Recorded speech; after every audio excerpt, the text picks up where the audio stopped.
है। अगर आप नबी करीम सल्लल्लाहु अलैहि वसल्लम के दौर में हैं, उस वक्त आप हालत ईमान में हैं, आपको बिल्कुल फेवरेबल कंडीशंस मिलती हैं, उस ख़ास माहौल में आपने ईमान की ज़िंदगी गुजारी, आपको तब भी सवाब मिला, अजर मिला।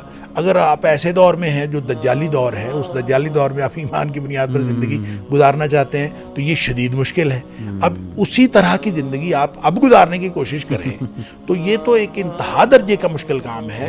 वो जो खैरुल कुरून था नबी पाक सल्लल्लाहु अलैहि वसल्लम के दौर में, अब तो हम बदतरीन दौर में हैं। तो आपने फिर खुशखबरी दी, आपने फरमाया उस बदतरीन दौर में जो अमल करेगा ना, उसको फिर 50 लोगों जितना अजर मिलेगा।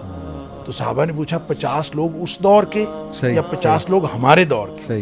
तो आपने फरमाया 50 मिनकुम, तुम्हारे 50 लोगों जितना अजर मिलेगा। गोया जिस जैसे जैसे हालात शदीद तर होते चले जाते हैं तो तब अमल का जो अजर है, उसका जो रिवार्ड है, वो सहाबा किराम के 50 सहाबा किराम जितना अजर। तो इसका मतलब यह है कि आप मुश्किलात आती रहती हैं, ईमान वालों को ये मसला नहीं होता, परेशानी की कोई बात नहीं। इंशाअल्लाह अगर आप कुरान से जुड़े हैं, आप अगर सूरह कहफ से जुड़े हैं, उस पॉलिसी को अपनाए हुए हैं, ईमान की बुनियाद पर ज़िंदगी गुजार रहे हैं और अपने बच्चों को भी ईमान की बुनियाद पर तैयार कर रहे हैं, रफ टफ का आदी कर रहे हैं, आप उनको जिक्र देखें, बच्चे बैठ के जिक्र करें ना, जिक्र करने की आदत डालें ना।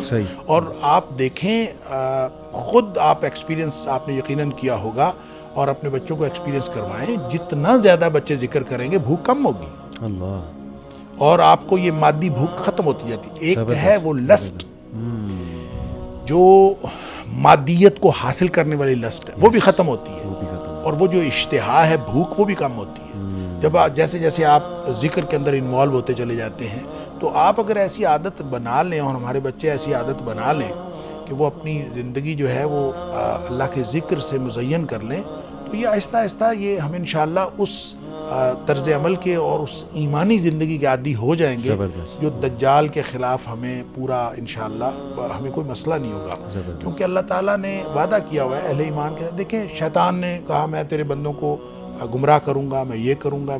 जहाँ कहीं उसने बात की है, हर जगह पे अल्लाह करीम ने फरमाया मेरे बंदों पर तेरा जोर नहीं चलेगा, बात ख़त्म। शैतानी कुव्वतों का जोर रहमानी कुव्वतों वालों पर चलता ही नहीं, सिंपल इज दैट। बहुत वीक है आप अगर, लेकिन आप रहमानी कुव्वत वाले बने ना, सही, और उसके लिए आपके पास जो टूल्स हैं उसको आप अवेल नहीं करते, फिर आप कहते हैं कि हमारे साथ ये हो गया, फिर वो हो गया।